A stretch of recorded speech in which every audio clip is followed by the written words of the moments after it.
Hello everyone, welcome to my channel. Today's video is about the stereo sound quality of NAD T778 when comparing to my dedicated stereo setup, which comprise of our A10 and name NAD XS2. So now give you a bit of background. Um, Before I purchased this stereo setup, I was using Arkham 850, which is an AV receiver and which has very good sound, in fact, for surround sound. But for stereo, um, the the subtlety is missing. So I got a chance to give a try to this setup, and I was immediately blown away by the quality of the stereo imaging and overall the sound quality. So that's the reason why I sacrificed the surround sound to a dedicated pure stereo setup. So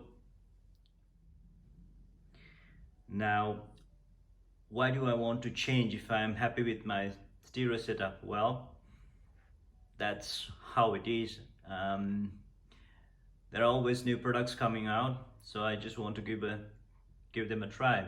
And still, I miss surround sound system. So I prefer to have an one box solution. So that's the reason why I thought of giving this a try. Actually, feature-wise, NAD T778 checks all the boxes that I'm looking for.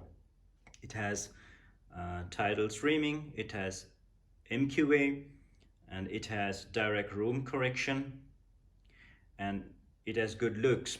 So as you can see, I have an open rack. So NAD T778 is beautiful.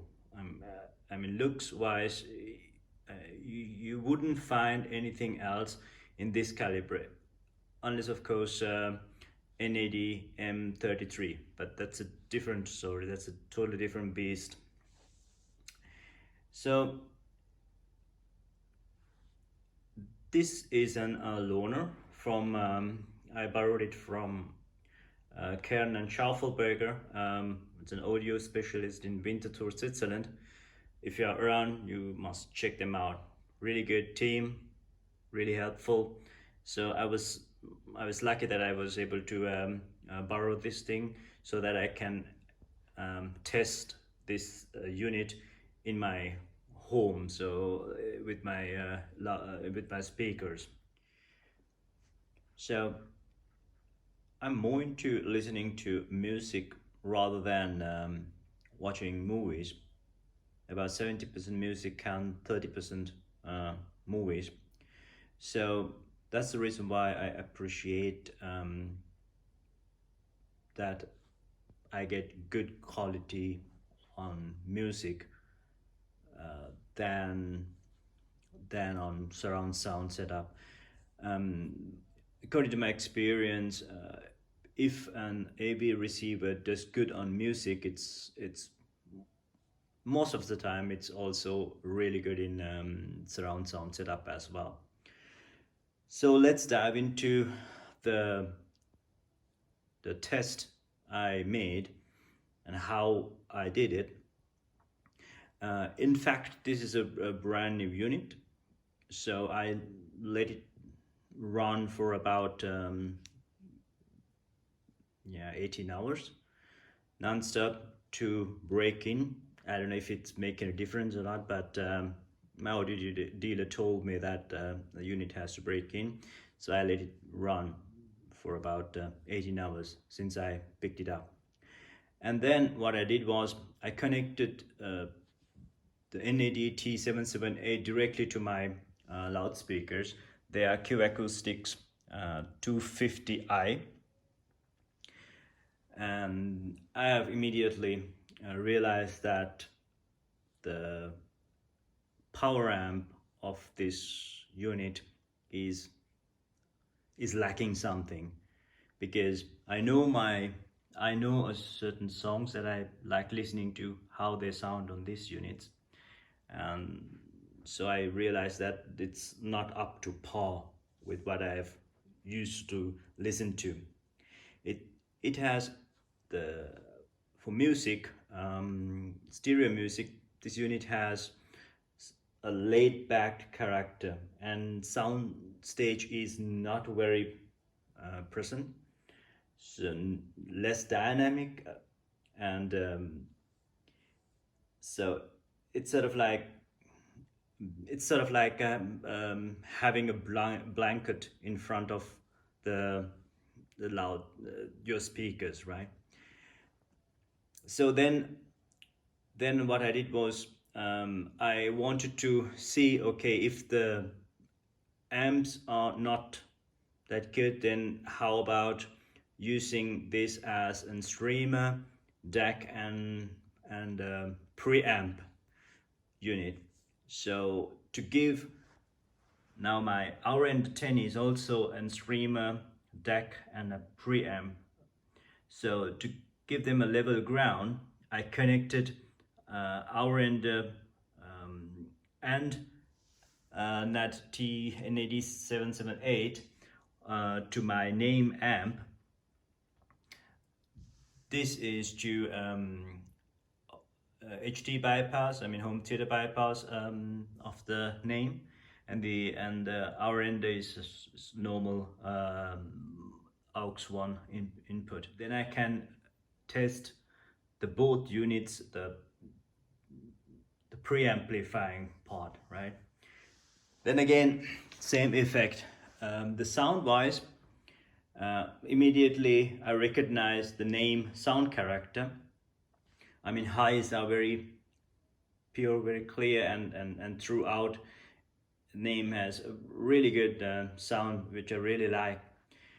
But playing this same song on NAD T778 and the hour ender, it has, I immediately recognize that the highs are somewhat comparable, but when it comes to mid and the bass part, the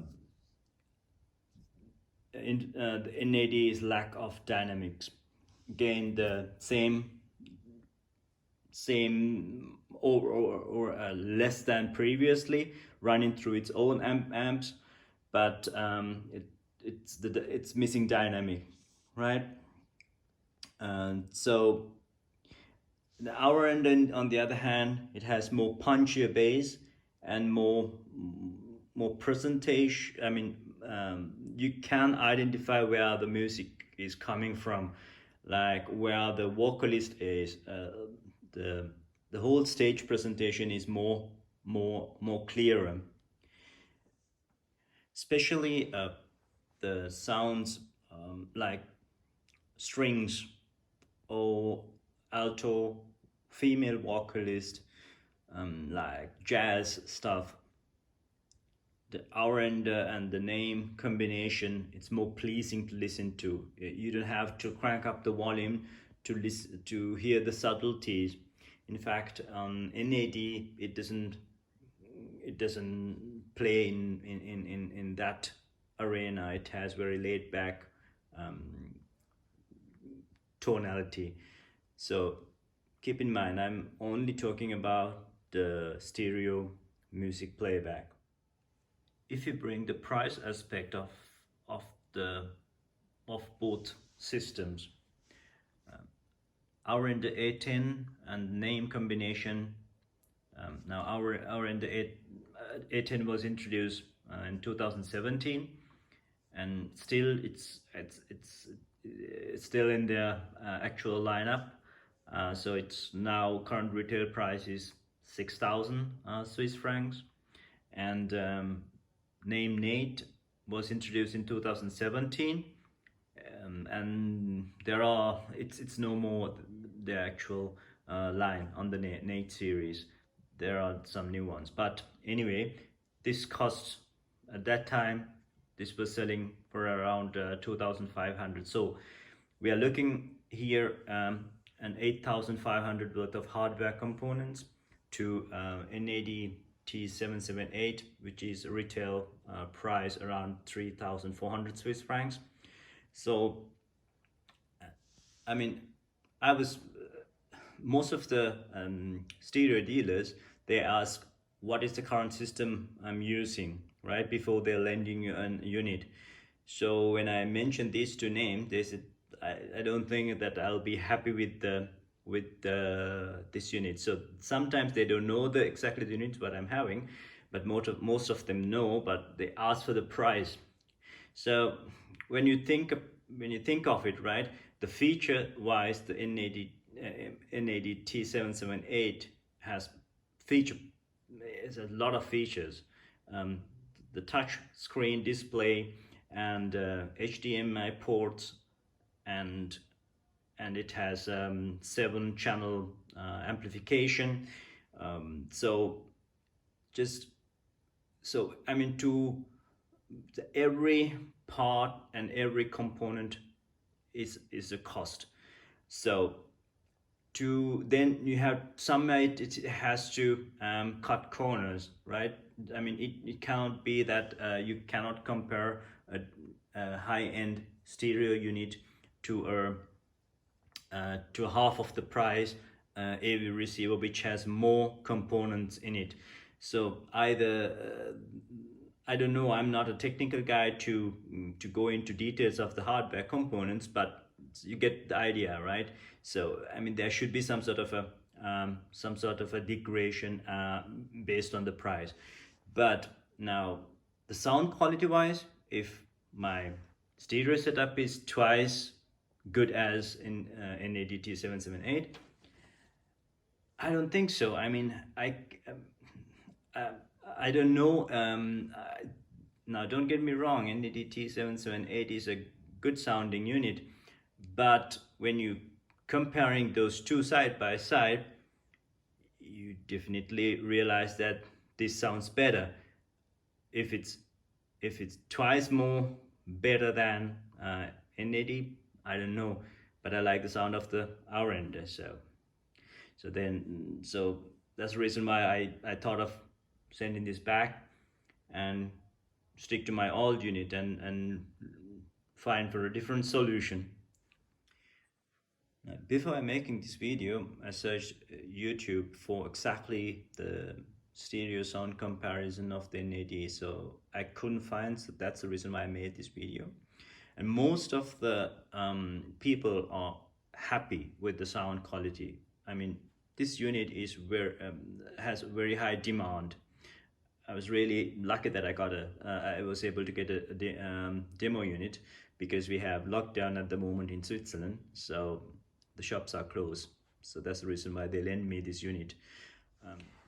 And I'm definitely sure that NAD will sell lots of units of this AVR receiver, because it's it's a very good looking unit, and for most of the people the sound quality will be more than adequate. I'm used to a different kind of the stereo experience, so I'm always tend to compare with my baseline, which is the setup that I'm having. So that's fine. I mean, the taste of the music is subjective, so everybody can choose their cup of tea. That's fine. So but there are certain things that I would like to mention about this unit that according to my knowledge, that they can do a little bit better. Now this is the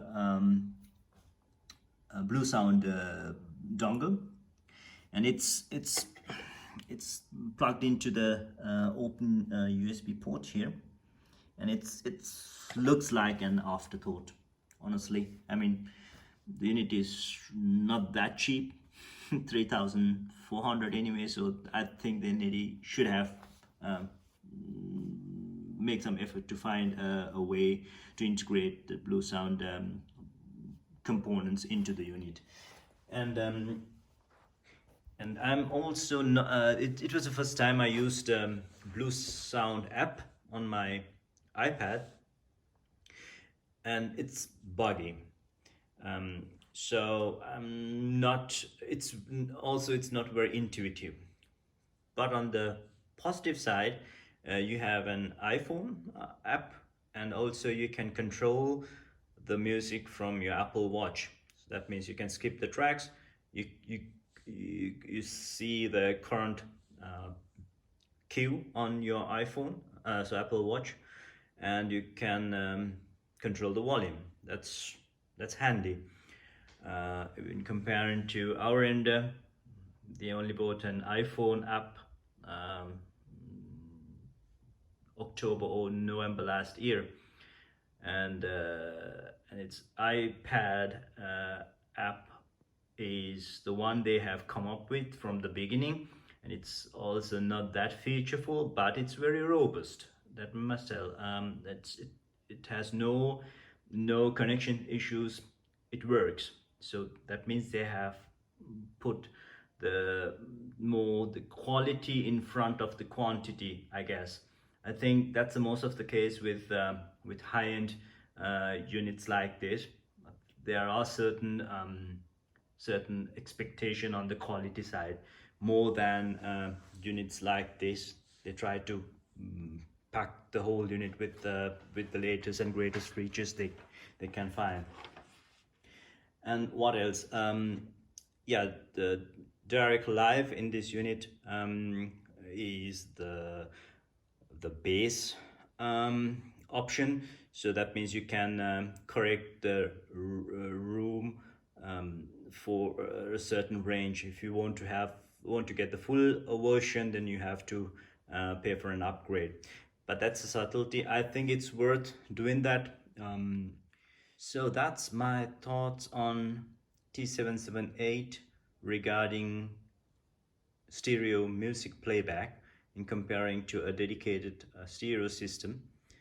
And I hope that I was able to help some of you who's in the same situation like I am. And if you have any question, please feel free to add them on the comments. And that's it. So stay safe. Until next time. Bye bye.